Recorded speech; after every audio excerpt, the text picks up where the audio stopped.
Yeah, so Clarkson, you know, they was getting a reputation. Like I said, the kids was moving little by little. They was leaving the parks, not playing the parks anymore. They taking about money. So the Speedies and the Scooters and the Dannies and the Kirk Pistachios, Rambo, you know, those dudes, they started disappearing. I don't know where they at. They ain't like I'm looking for them, you know. But it's my turn to shine and play and all that shit and such and such. When I finally get to come outside, as far as like at will, you know what I mean. And then you know, it came to the Rutland thing. Now I would say Rutland had a big reputation a long time before Clarkson, in a sense. I used But to always hear about Rutland a lot. Rutland really had a big thing going on before Clarkson itself too. But the entity never brought 90s to light like Clarkson did with the set business. And then Duro bring Briggy and Sammy Dread and Ty and Louis Lepke and yo, talent coming, yo, big party every Saturday night. That yo, man, little boy, I rub big woman at 14, I rub on big woman at 19 and 20. Yo, shit, yo, I'm telling you, You baseball gotta describe it to the people. I like describe it to the people. yo, like how yo, that was, yo, like the yo, big yo, woman. yo, shit was like, tell them yo, how the girls was dressing. yo, Like, you know in what I a mean? in a frock. Girl, I just up in a frock. I look good, serious boy. Nothing not sure. I didn't Boy, hear that in a long time. yo, Fuck. when you see clothes come out, you be like, oh Jesus Christ. I said, fuck, Yeah, yo. you know, God. niggas run behind big speaker, I play and start, you know, lift up, just look up, yo, lift up, I mean, like, you know, your party this sweet, man. I'm talking about 90s and 50s, man. Volvo Coupe, I drive them time. If anybody know about the Volvo Coupe, man, I'm walking out them blood clot, beaver hat, tricolor. Oh man, shit was wicked, man. Hey, no, listen, Yo, life was yo. I want you to describe. Flatbush, easy, I yo, need you to love, describe to the people. love, man. Because I remember that era. Mm-hmm. So I need you to describe to the people, like how you just said, as a young kid and big woman dressing up and got their frock on. Like, explain what frock mean. Explain what a beaver hat is. Explain what the Wally Clarks is. Explain what the skank is. Well, you have your Weavers, you have your wallet, you have your Earthman shoes or 7 o'clock. But then when you say frock you dress, you got that long dress on the Empress, you know? Now them head tie up. Looking nice, you know, ice gold and green color whatsoever. And the reggae music not playing, rockers are playing, you know, the reggae say rockers. You know, that's what you know. Yo, I'm telling you too.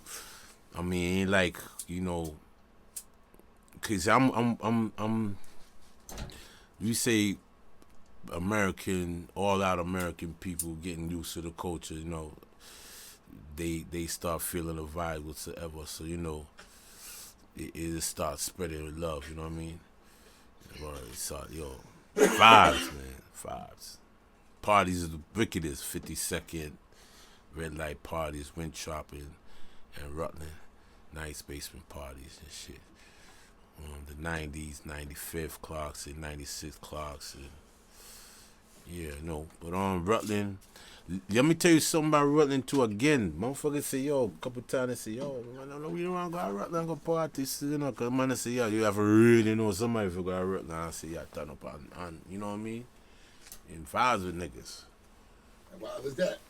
You know, I Why mean, was that? I mean, because, you know, back in those days, like, you know, like, I don't know, like in other hoods, you know, you can't be in everybody's face back days. They say you're a traitor, you know, you're man in farmer, and then niggas get killed like that. that's a fact. Especially when the niggas dry stitch to say, oh, this, and I know a lot of, you know, you can't bring boys back. I know like 2 people got killed on some dross and shit, and they found it wasn't him and all that. And it's like, you can't bring the nigga back. You know, certain niggas, you know, because they hang out. And I'm one of them rare niggas that used to hang out with a lot of different niggas. Different entity. Yardie, straight Yankee, Spanish people in that sense, because, you know, we used to play baseball. That's another thing, softball shit. So I get, you know, I mingle a lot with people. It's been like that for a while, you know what I mean? So, tell me something about the some of the crews and the posses and cliques that was in the 90s back in the day, like, you know, the M1s and the Puma crews. Let's talk about some of those crews that was infamous from out of that neighborhood. Like, you know? You have to go in dent with, as far as like I'm saying, the elements my partners hired me for, which was the Stompers, Hawks shit. Like my man, salute to Kenny Doo-Wop. He just called me. And he was just here, heard that phone call. Funny stories. Yeah, it's a funny story. You know what I'm saying? That's what I'm saying. Niggas still out here, man. Don't mean nothing. But you have to know, like, it was before the Stompers, the Tomahawks and Pure Hells and the let's say Beaver Boys, Baby Bears and shit. Brownsville crew, BVC, Old Gold crew.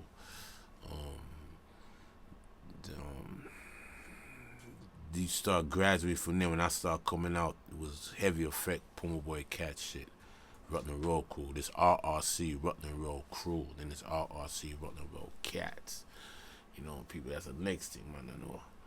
You know what I'm saying? Yeah, man. And listen, and it wasn't nice either. And they friends and everything, but it's like bigger brother, little brother shit. You know what I'm saying? Yo. GS9 and GSC is? Yeah, something similar as far as the older crew and the older guys and the younger. Yeah, okay. You can use that. You know what I'm saying? You can use that. When you get to that, you can use that. Yeah. Okay. So it was more like that, and so a lot of shit was going on then.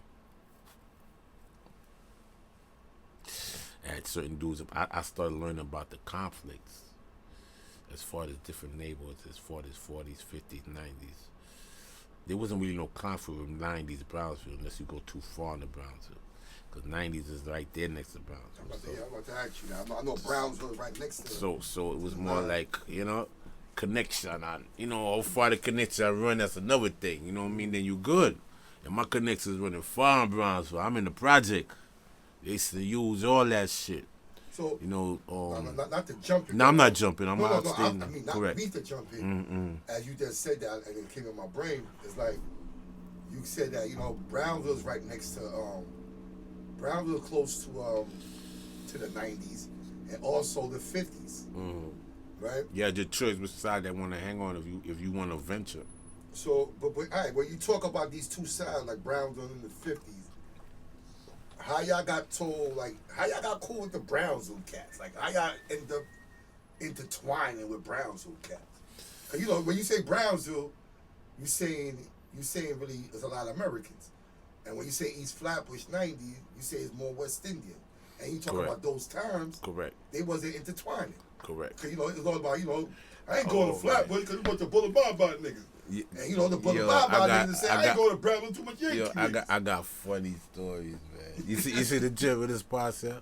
Is it left here? You see the dread? Yeah. Yo, he got a funny story too. If he wanted to, he'll tell you too. But it contains shit like that. How that happened, yo? And sometimes it don't happen smooth for some people. Of course. And sometimes it get kind of rocky.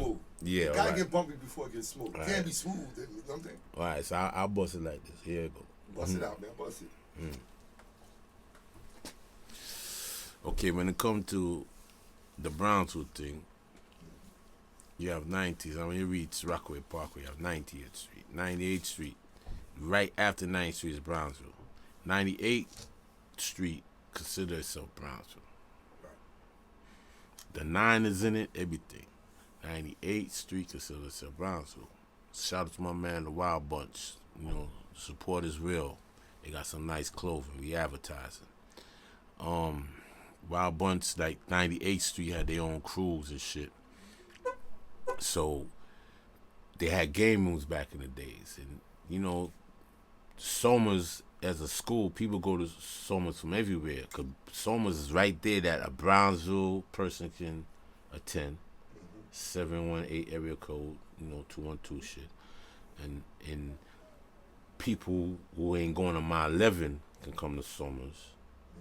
So you have Brownsville, if they not going to 183, they going to 252. And you had my 11, they ain't going to my 11 or Winthrop, you going to Somers. So everything is kind of entwined. So when you get to meet people, you get to venture each way, either or. And a lot of us with the game rooms and the politics, I'm telling you, we was more venturing towards Brownsville at the start. And yeah, Pete's game room. Pete's game room was on 98 Lenox. And then you had Dick's game room. Dick's was on 9-8 between Wilmore and Church. You know, right after that, around the corner is Saratoga, 912. That's a whole nother entity. Money time. We can get into that. We ain't gonna rush it. Like my man said, we have time, right? Okay. I talk about 90s. We got time. So, that being said, so we started more of the Browns, and then we into sports a lot. People don't know, though. We play sports, my nigga. What kind of sports? We play baseball, basketball, football, football like soccer, regular football, and you know, when I was growing up, stuck coming to the house, like Christmas and them, some dreads, you know, Barry Dread and them, the McCallums, Big Up Green, Maurice and them. They finally kind of mentored me. They would come outside, man. Chalice, I bought one of my kickball. If they're not kickball, they playing cricket. Shout out to Beige and Elvis too. Elvis used to walk around with a cricket bat. Yeah, he's a funny dude. He used to beat niggas up and shit. Keep niggas in madness. But those are the elder dudes, and sometimes we start playing the softball. You know, so but you know that was like the mentor to it. You know, so yeah, we just got you know, as far as you know we started mentoring, getting to Brownsville now as far as playing them in different sports and things. You know what I mean? And you know, and then parties came about. That's a funny shit too. You know what I mean? The culture, like you said, the culture. Perfect example about the culture. You said how when we in our parties and reggae parties in the 90s, 50s, Flatbush, what people though? What people though? Tell me, what's one of oh, like what you say? Yo, background, you don't see what my man do. My man goes up. Alright? So that's the lick. So funny. Yes, people, audience, y'all gonna laugh today. Audience, laugh. So, you know, we used to the, like, there's a famous thing. We only got the footage. We don't even got the footage. We about to put it out. But it's on the bags that be promotional use only. It's on the bags with, you know, some 3.5s. And you can scan it on here, and you get the you know, the elements of the dance pop up on YouTube. So we the only one that got it. There's a party. Dorrell, Sister Carol, Brigadier Cherry, not Tanya, a couple other people, you know, and it was a sing a song and Love in the 90s. Talk about the talk about the 91st posse. And the 92nd posse. Me say the whole day we say, what see? You can't forget the 90 and the bass turn up on big dance, Sister Carol. Anyway, them type of vibes, you know, man, feel the vibes and think about man, I'm take out them John. I swear to God, there's only one set. Fire, it was a July 4th, so fire was busting in the air too. So while the song that nigga was singing that song, oh man, this shit's so sweet. So we have a little 2-5, me and my brethren, and C-Boy, my cousin, you know, bless up. And we pull out, we look at 2-5, and bust 2 shots, vibes in our yeah. We see couple 50s niggas like Lance and Bunny and them from 50s up our Rutland part there. We see them in there. So, you know, so here the lick now. Like you said, how this, you know, coincide. So one day, we in Brownsville. We partying. We in Marcus Garvey too. We just got to the teenage stage when we going to high school. So around all that time with Elvis that was talking about with the Turkey Classics and shit. You gotta get to that comment. Yeah, so 90s niggas and Browns niggas catching vibes with each other. You know, we think we fit to play a little reggae music on their side, a little more extra. It ain't just no no yellow man. You know what I mean? As far as we play with little tune, there ain't this no yellow man and a little what was the next one? Reggae. Yeah, nah. Listen, we getting a little more into the you know dancehall thing on Metro. You know, so one day, you know, we got the girls and they open kind of out there with the vibes and shit. You know, yard man there style, we got marching there, and the music got play, and then man. Went from the hip hop, and I think what song was playing out then? 85, 86, I think. 85. I think it was like around Freedom. I mean, Freedom was old, man, but he was chopping it up. Chopping up. And then they throwing some vibes. So, man, I said, boom, light up this was and niggas started vibing. They couldn't believe how we switched up, too. Niggas was just vibing. Niggas ready to get on the mic and rap and shit. So then we switched up. I said, oh, God, then we started vibing. And then a song came on. I forgot the song. And then, yo, man, I feel already. I said, boom, I'm gonna take out them jumps. I said, and then, you know, and he like, we in the hood, and man, the stud up on our music got played. So we just see niggas are scatting. Where this is that again? In Brownsville, Marcus Garvey. We see niggas is running, scatting. Choo. So, we said, what the fuck is going on? And then we caught on. Them motherfuckers ain't used to that shit. And they start niggas about to get y'all pull a bop come out. Yeah, they thought we was, you know, licking shit up and about to kill niggas. You know what I'm saying? Nah, we got the vibes and our music got played. You know, the tune up here down. Oh, yeah. Niggas start rinsing. And people start running. And then people see. And we said, nah, man, not the vibe, man. You know, seen them again. And so what year was this at? That was like 80. That was like 84, going to 85. Telling me 84, right? Yeah. 84, yeah. Like, you know, like you gotta describe it to the people. I mean, we yeah, know Flatbush people and Brooklyn people might understand what we're talking about. Yeah. But other people might be sitting here listening to this and they're like, yo, what are they talking about? Mm-hmm. So we gotta explain that to the people, like. Our culture, when we say our culture, we talk about the reggae music, we talk about the Caribbean music, and we talk about when we hear a certain song, how we feel. When we feel that song, what do we do? Yeah. Tell the people what we do. When we a certain vibe, and you know, we, you know, I can send you something too. You can post it, man. I'm gonna put it right here. No, you know, when we catch a good vibe in our music, man, and then I've been to other places too. It don't gotta be the 90s, yo. Certain John play, you be like, Bomba, yeah, that's the you understand? Yo, just went to a couple. People know that. Yo, just went to a couple, and you bust your tune because you know yo, Lee got shot fit. You know what I mean? Salute. You know what I mean? So that's what we. I want you to also explain what's legal shot. Like legal shot, yo. You're sanctioned, man. You sanctioned, man. You good. You Gucci, man.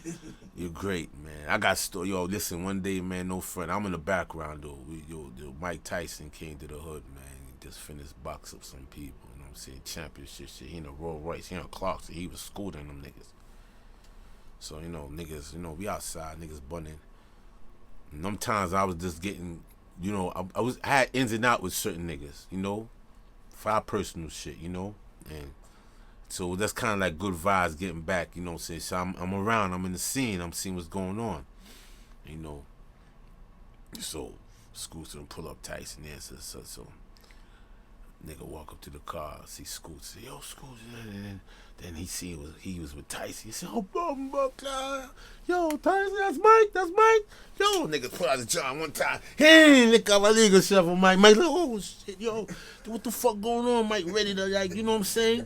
Yo, I can't be around this shit. You gotta say that in a Mike voice. You know what I'm saying? I ain't coming for this shit. And then Mike say, yo, and then, nah, that's legal shot for you, nigga. Salute. You sanctioned. What Mike did Mike, he's oh yeah, that's what it is. Yeah, that's what it is, nigga. Yeah, okay. You know, because Mike is from Brownsville. No, but it's that culture, it's a West Indian culture. They ain't thinking about, you know, if he had more of that culture, he'd have been more like, yeah, I understand it. But you know, come on, we chilling. You know. He was chilling. What other kind of celebrities you seen coming through the hood and got kind of like shocked or wasn't comfortable? When he was Mike was comfortable. He's just that one situation as far as the music shit. I mean, as far as the culture shit. But who else came through? I wouldn't say he wasn't comfortable. Okay. I wouldn't. Oh man, if you want to say that, but we would have held him. We was trying to hold him down, but he wasn't thinking. I mean, you know, I don't blame him. This ain't no movie and shit. Shit happened, boy. You ain't coming back. This ain't no movie. It's when CAMEON and them came out to shoot a video. Oh wow. Okay. Yeah, I remember Cameron shot a video in the corner. Yeah, he shot Rutland and what's that? Yeah, he shot it there. Mook and them held him down over there. Yeah, that's but what I was in the clips. Yeah, I was in the 50s then.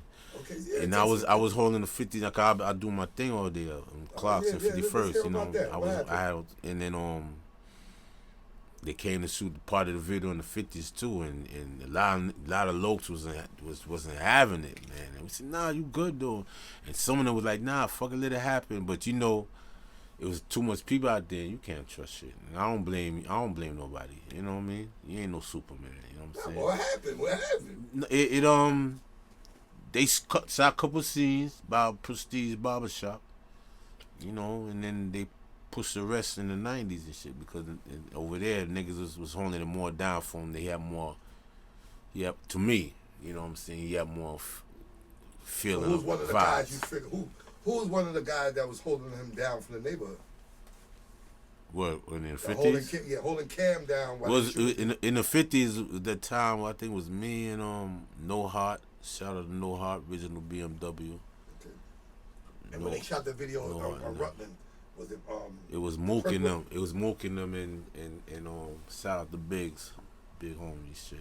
Biggs. Shout out to Big Lil Kane and Mook Mula. Big Lil Kane, Mula, and Joe. Joe had you know, niggas gave Joe respect in Harlem. You know. Okay. No, we ain't trying to be disrespectful. No, like, definitely. I'm just making it known by me saying that. By me saying that. Held him down. I'm just letting him know. Because he had said so, I'm just letting him know, you know, just by saying what I'm saying. You don't be original with it, you know. No, it's fact. If you was at, I mean, just keeping it real. Like, I don't want a brother to feel like, what you saying? Like, nah, if you was at Harlem, if you was shooting a video in Harlem, where Cam and them is from, they might, not to say check you, they gonna want to check the temperature. Right. Same way we gonna want to check the temperature. No disrespect. Right. You gotta check the temperature. That's what I'm saying. That's why.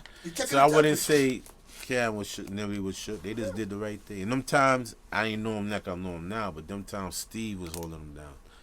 Shout out to Steve, you know, Steve Victor. You know, that's the next thing with GS9 shit, you know. Steve Victor. You just mentioned, he's on them times. You just mentioned a guy that came for the 9-0, and a young kid, I can't even say young kid, you know, a young man that had a very strong influence in the 9. And he got taken away a couple of years ago. Mook Mula. You just mentioned him. When Cam came out here to shoot the video with the clips, he was one of the guys that was holding the situation down to make sure shit don't go left. And for your recollection and your time being in the 9, can you tell me something about Mook that the people might not know about Mook, or, you know, tell us something about Mook? I got funny, and you know, I'm gonna tell this for the first time, man. Nobody don't know this but Mookie, man. And then I'm telling you, Bolo, shout out to Bolo, man. Yo, Zeke, shout out to Zeke. Zeke gonna laugh when I hear this, and I don't hold no shame, cause I'm a real nigga. When I moved back to the 90s and shit, like I said, I had situations because the kids were stepping to me like, yo, man, who these kids and who you? You know what I mean? So, you know, Pops can get it too type shit. So I'm fighting the kids too. Like, I'm getting recognition now as far as, yo, Pops cool. You know, and they's getting to know that Pops was a real old school nigga from the hood. Because I was expecting what they was doing too, in a sense, man. They was keeping it real, like, Rutland never changed. Right. So I couldn't complain. They held it down like how you I couldn't complain. You know, who the fuck them? It's a different time, and then but Pops different. Yeah. So I, you know, but you know, so after a while, everybody getting comfortable with everything. So word up, and this is no lie. And I never told Mookie this, and then I wanted to tell him when shit was right, cause I'm a type of sentimental nigga, cause I got to know, cause I respect the game. Check this out. Mookie, man, love you like cook food, man. God bless you, man. One day we had the tournament game. We watching the basketball game, man. We had the tournament game. I come from work, man. I just got fucking paid, man.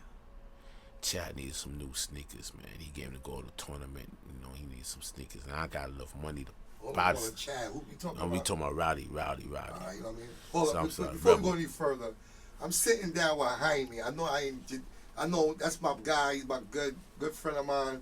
But this is Rowdy Rebel and Fetty Lucci. I said it correctly? Yeah, Fetty Lucci. Fetty Lucci, father. Yeah. This is the father of Rowdy Rebel and Fetty Lucci from the 9-0. And this is where he say Chad, he's talking about his son, a.k.a. Rowdy Rebel. Continue. So, Rebel about to play in the tournament, so I got to work. Call him Chad. Chad Rebel. He get mad when he say that shit too. Oh, I'm sorry. I don't know. It's whatever. We here. So, you get mad, that's why I named him that. That's another thing. Yo, we're going to talk about that too. Chad is an African proverb in Africa. Don't let them white people say, yo, excuse me, white people. That Chad is a Chad white boy name. Start learning your fucking history. Continue, brother. Continue. Alright, so what I'm saying is, so they had a tournament game. So I come there, had to buy sneakers for Chad, and then they had the new sneakers when you switch the stripes with the Adidas, so we look like you were in the same color. The black ones, but you can switch the stripes, the yellow, the red, blah, blah, blah. I'm hustling, my nigga. My kids gotta look good. This is before I started working and hustling in the building, because I started hustling in the building till I got busted. So I go there, I'm watching the game, so Mook is next to me. I'm watching the game.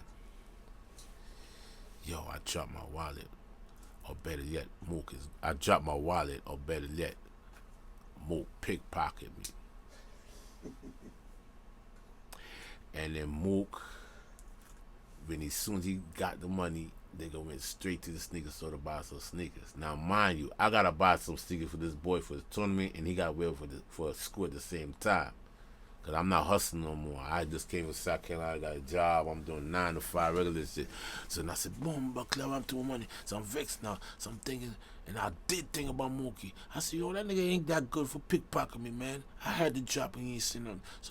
So then I said, fuck it. So I had to go upstairs, get some money, rent money, to go buy the sneakers now for Chad anyway. Rebel. So I go to the sneaker store. Who I see in the sneaker store? I see fucking Mookie. So I look at him, he look, I ain't see nothing. I said, yo, my fault anyway. It's a fucking hustle, nigga. My fault anyway. It's the fucking hustle, nigga. And I ain't see word. But then I watch how she grasping life and shit. You know what I mean? And I watch Mook, man. Love that nigga, man. Yo, it's an honor when you in the streets, man. And Mook is like a rebel to me, like a child to me. He was loved the same way, boy. Everybody love him. Pick up the ball. You're a cute little kid growing up to a young man and shit. Manners, respect. Ain't taking no bullshit. You know, family love. Shout out the Buck. You know, and nigga grew up to be an entity as far as yo, man. Somebody to represent the 9, man. He's a good MC, man. He's a good dude. He seemed like, I met him a couple of times. He's a good guy. What comes to me is, you know, like, in the present, is like, the day Mook died, yo. I swear you're not on my mother's soul, but my know my Naomi HYMIE. Grab. I'm sitting in the car, in the queue. Everybody has CDs out. And Mook's CD was hot in the hood. I play that CD to this day. I was playing one of Mook's songs, and the way I got the car hooked up, I had the phone hooked up. So sometimes when I drive, you can show you driving in the hood, but I switched it to show me, and I'm smoking on my spliff, and I'm on live, like not even live. I'm on this video, cause I do that sometimes. Shit, instead of getting on live. I don't like to go on live. People know where you at. So I did such and such, and I'm running, I'm vibing off a Mookie. And you know when you get the text over your phone and shit. And while I'm vibing, the fucking text said, yo, Mookie just got killed. And I'm vibing off the man sound to blood clot. Right in front of the building right here in front right now. And I started tearing. I couldn't believe it. What the fuck is you telling me? God. I just spoke to Mook. He started bringing his daughter to a school that, down yonder, so he had to walk straight. So when he walked straight,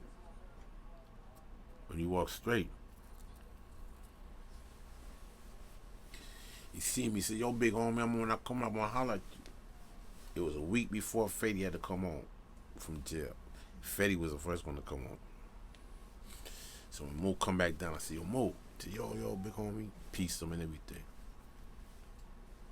I said, yo, boy, about to come home. I said, yeah, Mook, and you right on time, man, because I know you, because Fetty come on, he first, so you'll make sure, see, I'm about to hold him down, we going to do this. I said, Billion here, shout out to Billion through Champ, we was just in such and such, rah, and we going to do it. I said, yeah, man, I got that, and I'm thinking to myself, yeah, because I know how my boys is, I know the surroundings, I know what's going on, I know what happened. You know what I mean? So I need some guidance around these kids when to the southern. Fetty the first one come home. I said, all right, cool. So Mook, yeah, that's what I'm gonna do, Pop. Don't worry about it, OG. And then I get the motherfucking message, like I'm saying, I'm vibing off of Mook's CD and Mook is dead. Get the fucking message, buy the CD blowing. Come on out, yo, Mook, this guy. I forgot who sent it to me too. Rest in peace. Yo, rest in peace, Mook. Rest in peace, Mook. We're gonna have to do a story on Mook. We have to do a story on Mook soon. But let's talk about go back to the 9. I mean, Mook definitely is the 9. Yeah, Mook the 9. Definitely is the new 9. You know what I'm saying? Growing up, like I said, like you said, in them days, Brownsville, Flatbush. One thing I want to ask you. This is something I definitely want to add. The 90s is in East Flatbush, correct?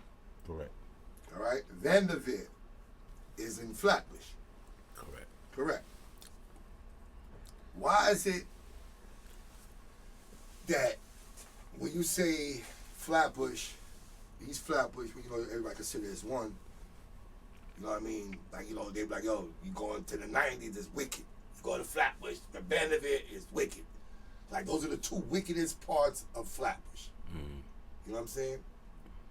And I always wonder growing up in the 90s why we never got along. Because I'm from Vanderveer side. And I always wonder why, just through the years of growing up, never got along with 90s niggas. Or Rutland niggas, Winthrop niggas, or the 50s. Anybody from those sides. Growing up, you know what I learned now? That was then. That it was then, and we already knew it was then.